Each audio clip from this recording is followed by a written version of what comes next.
My entitled sisters demanded that I let them rent out my vacation home for profit. When I refused, their husbands broke in and are now facing charges. I really didn't want to go. My wife and I don't do family gatherings, especially when it involves my two sisters and their kids.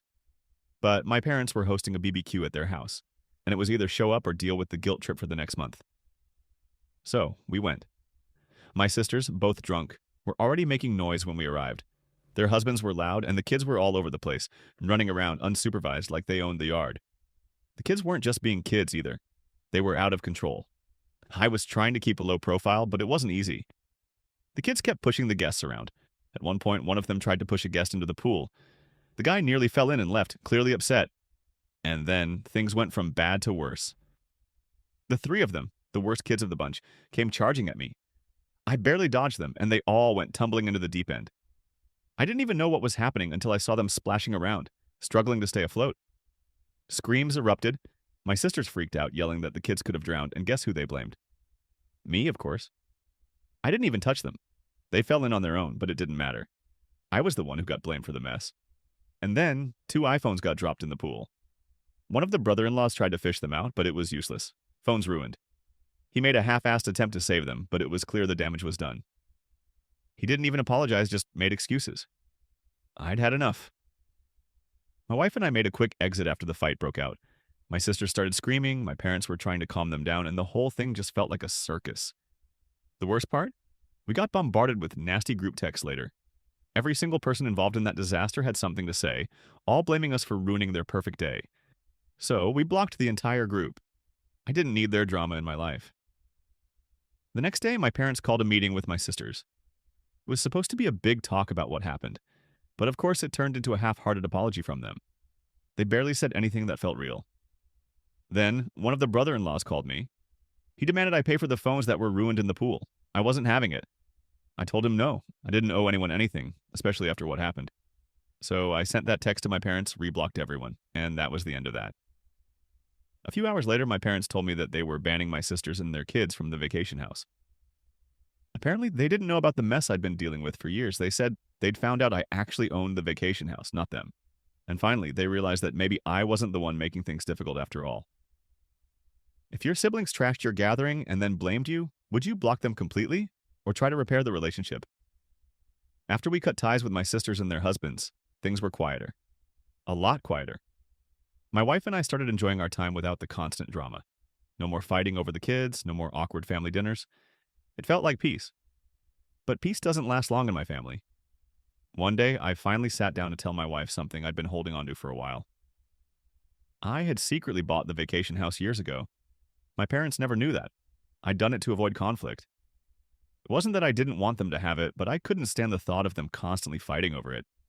So I bought it myself and let them think it was theirs to control. My sisters had been abusing the access, though, that was clear. And I had no idea just how bad it was. The oldest sister, she came clean one day.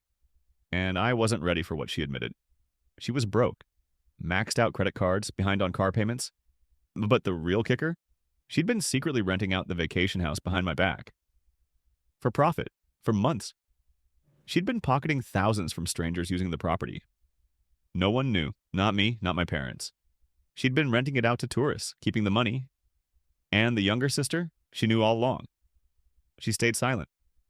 I'm guessing she probably rented it out herself too. I couldn't believe it. My parents were horrified when they found out. My dad was pissed, and rightfully so. My mom was just lost. She didn't know how to help, financially or otherwise. I could see it in her face. She wanted to fix it, but there was no fixing this. And then the sisters showed up at my house. They wanted access to the property again. They had the nerve to ask me for money to help pay for their kids' college, like I hadn't just found out that they'd been stealing from me for years. They were all smiles, but there was a sense of entitlement I couldn't ignore. I called them out. I didn't hold back. I told them what they'd done, how they'd abused my generosity. They didn't like it. They screamed. They cried. They cursed. They tried to guilt trip me, but I wasn't having it anymore. I kicked them out, but that wasn't the end of it. They started calling, texting, using new numbers, trying to get to me any way they could. More drama, more manipulation. That's when I decided to take action. I drove to the vacation house and padlocked the gate shut. No more. They were done. Would you forgive family who used your property for profit behind your back? or cut them off for good. Once I padlocked the gate, I felt a little relief. The house was mine, and it was no longer a point of contention. I was done playing the nice guy. My sisters had crossed the line, and now they were out. I wasn't going to let them back in. Not for anything. So I took the next step. My parents had officially handed over control of the vacation house to me.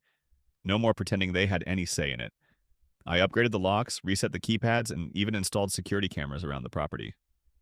I wasn't taking any chances. The sisters didn't like that, of course. They thought they could just waltz back in and get their way like always. They had no idea that I was prepared. Their husbands were no better. One of them, trying to show how entitled he was, actually tried to break in. Brought a couple of his friends along. They tried to scale the gate, but they were locked out. They weren't done, though. One of the brother-in-laws called me, acting all tough, threatening to destroy the gate and everything else. But I wasn't intimidated.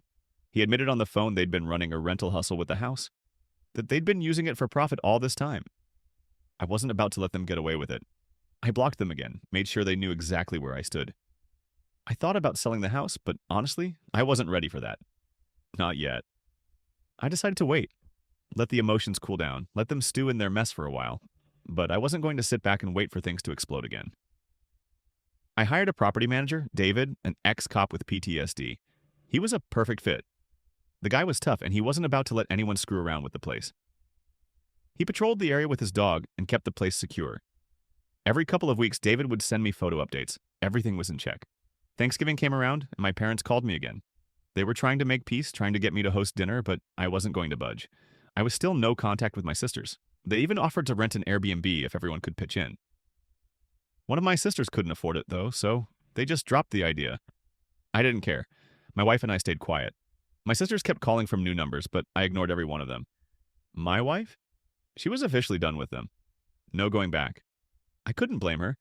If you owned a family getaway spot, would you keep it private or try to turn it into a rental business yourself? I thought things were quiet. I really did. The house was locked up tight, David was patrolling, and I hadn't heard a peep from my sisters or their husbands for weeks. But peace doesn't last long in my family, does it? Thanksgiving weekend rolled around, and my wife and I were with her family. We were trying to avoid all the drama, but of course, that's when everything went to hell. David called me. He sounded calm, but I knew something was wrong. They cut the lock, he said, barely pausing. And they're inside. I didn't even need to ask who they were. It was the same damn people, my sister's husbands. They'd broken into the house. They cut through the gate lock like it was nothing, and that was just the beginning. They destroyed the front door hardware, busted into the barn, and wrecked a bunch of things. I felt a rush of anger hit me, but I couldn't do anything while I was away. David had already called the sheriff. Deputies showed up pretty quick. The brothers-in-law were still inside when they arrived. They tried to play it off like they had every right to be there, but the sheriff wasn't having it. They were arrested on the spot. By the time I saw the calls on my phone, it was already over. My wife and I had missed the whole thing. We were stuck with her family, blissfully unaware that the house I'd been fighting for was getting trashed. But when I got the news, I couldn't believe it. These guys had crossed every line. Not only had they broken in, but they were also threatening me during the arrest. One of them even tried to make it sound like I was the problem, like I was the one who'd wronged them. It was insane. I told the sheriff I wouldn't drop the charges. I didn't care that they were family. I wanted full payment for the damages, and I wasn't going to play nice anymore. They'd ruined everything, and they were going to pay for it. My sisters called, of course. They started pressuring my parents to get involved, trying to make me back down. My mom was crying, trying to get me to forgive them. My dad was more practical, but he still wanted me to drop the charges. He didn't want it to blow up, but I didn't care anymore. I didn't feel guilty. Not even a little. I talked to my lawyer. We were preparing for legal action. I wanted restraining orders, and I was considering suing for the stolen rental profits too. I wasn't sure where it would go, but I wasn't backing down. One of the brothers-in-law might lose his job over this.